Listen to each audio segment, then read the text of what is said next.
Samajwadi party के राष्ट्रीय अध्यक्ष श्री अखिलेश यादव जी की ओर से हम समाजवादी पार्टी की तरफ से इनको समर्थन देने आए हैं। अब ब्रज जिस वजह से जाना जाता है, ये कुंज गलियां हैं। कृष्ण के जमाने से लेकर के हमारी अब तक जो गौरवमयी परंपरा रही है, जिसकी वजह से ब्रज और ये मंदिर जाना जाता है, कॉरिडोर से सरकार कोई जल्दबाजी में फैसला न करे। सरकार को सबसे पहले गोस्वामी समाज के लोगों को विश्वास में लेना चाहिए। काशी और उज्जैन की तर्ज पर कृष्ण की नगरी मथुरा के बांके बिहारी मंदिर में योगी सरकार कॉरिडोर बनवाने जा रही है। इसके लिए बजट की घोषणा हो चुकी है। तमाम सरकारी कागजी काम पूरे कर लिए गए हैं, लेकिन इस कॉरिडोर के ऐलान के बाद से ही शायद कोई ऐसा दिन रहा हो जब इसका विरोध न हुआ हो। लेकिन अब इस विरोध को समाजवादियों का साथ मिल गया है, जिसकी झलक सोमवार को वृंदावन की गलियों में तब दिखी जब वहां के स्थानीय लोगों और प्रदर्शनकारियों के साथ विरोध जताने वृंदावन की गलियों में अखिलेश यादव के सांसद रामजी लाल सुमन भी उतरे। रामजी लाल सुमन न सिर्फ गलियों में विरोध जताने उतरे, बल्कि गोस्वामी समाज के विरोध प्रदर्शन के दौरान सभा को भी संबोधित किया। हाथों में माइक लिए रामजी लाल सुमन ने कॉरिडोर को लेकर सवाल उठाए। साथ साथ वहां मौजूद गोस्वामी समाज की महिलाओं से सवाल जवाब भी किए। इस आंदोलन में आप अपने आप को न समझें। समाजवादी पार्टी के लोग पूरी तरह से आपके आंदोलन के साथ हैं।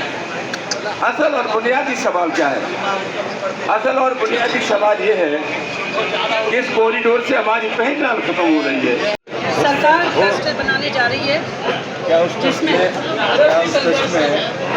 जो परंपरागत तरीके से कुछ गोस्वामी लोग इसका संचालन करते थे, आज इस ट्रस्ट में वो लोग भी रखे जाएंगे। सिर्फ 2 लोग रखे जाएंगे, 9 लोग और होंगे बाहर के, जिन्हें टोटल संख्या क्या होगी? ट्रस्ट की 11 होगी, 7 पदेन सदस्य होंगे। तो पदेन सदस्य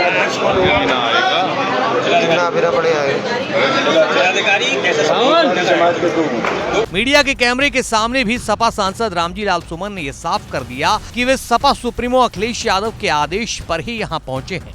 एक लंबे अरसे से कॉरिडोर के विरोध में गोस्वामी समाज के लोग यहां आंदोलन कर रहे हैं। समाचार पत्रों के मार्फत से, चैनल्स के मार्फत से सभी लोगों को जानकारी है। और जब हमने ये सोचा कि एक बड़ा मुद्दा है, तो अपना धर्म समझ के, अपना फर्ज समझ करके समाजवादी पार्टी के राष्ट्रीय अध्यक्ष श्री अखिलेश यादव जी की ओर से हम समाजवादी पार्टी की तरफ से इनको समर्थन देने आए हैं और उनको ये बताने आए हैं कि घबराओ मत, संकट की इस घड़ी में समाजवादी पार्टी आपके साथ है। जहां तक के कॉरिडोर का सवाल है, ये कॉरिडोर निश्चित रूप से आने वाले समय में ये ब्रज के स्वरूप को प्रभावित करेगा। वृंदावन और ब्रज जिस वजह से जाना जाता है, ये कुंज गलियां हैं। कृष्ण के जमाने से लेकर के हमारी अब तक जो गौरवमयी परंपरा रही है, जिसकी वजह से ब्रज और ये मंदिर जाना जाता है, कॉरिडोर से वो सब मान्यताएं, परंपराएं नष्ट हो जाएंगी। छोटे छोटे तमाम मंदिर भी हैं, 84 कोसी परिक्रमा है, वो मंदिर भी नष्ट हो जाएंगे। तो सबसे अहम सवाल ये है कि जिसकी वजह से ब्रज की पहचान थी, वृंदावन की पहचान थी, ये कॉरिडोर हमारी पहचान को नष्ट कर देगा। रामजी लाल सुमन ने योगी सरकार को साफ शब्दों में कह दिया कि गोस्वामी समाज के अलावा मंदिर की देखभाल का अधिकार किसी को नहीं है। इसलिए चाहे ट्रस्ट का मामला हो या फिर कॉरिडोर का, सरकार जल्दबाजी में कोई भी फैसला न ले। आज सबसे महत्वपूर्ण सवाल क्या है? ये कोई ट्रस्ट बनना है, इसमें 11 मेंबर होंगे, गोस्वामी समाज के सिर्फ 2 लोग होंगे, इसका कोई लोकतांत्रिक स्वरूप नहीं है। जब से ये मंदिर बना है, मुझे लोगों ने बताया, तभी से गोस्वामी समाज के लोग, जो हरिदास की परंपरा के लोग हैं, वो इसकी देखभाल कर रहे हैं। मंदिर की देखभाल करने का अधिकार अगर किसी को है, तो गोस्वामी समाज के अलावा किसी को नहीं है। आज हम अपना समर्थन देने के लिए आए हैं और हम ये निवेदन जरूर करना चाहेंगे, सरकार कोई जल्दबाजी में फैसला न करे। सरकार को सबसे पहले गोस्वामी समाज के लोगों को विश्वास में लेना चाहिए, क्योंकि इनका जज्बाती रिश्ता, भावात्मक रिश्ता इस मंदिर से है।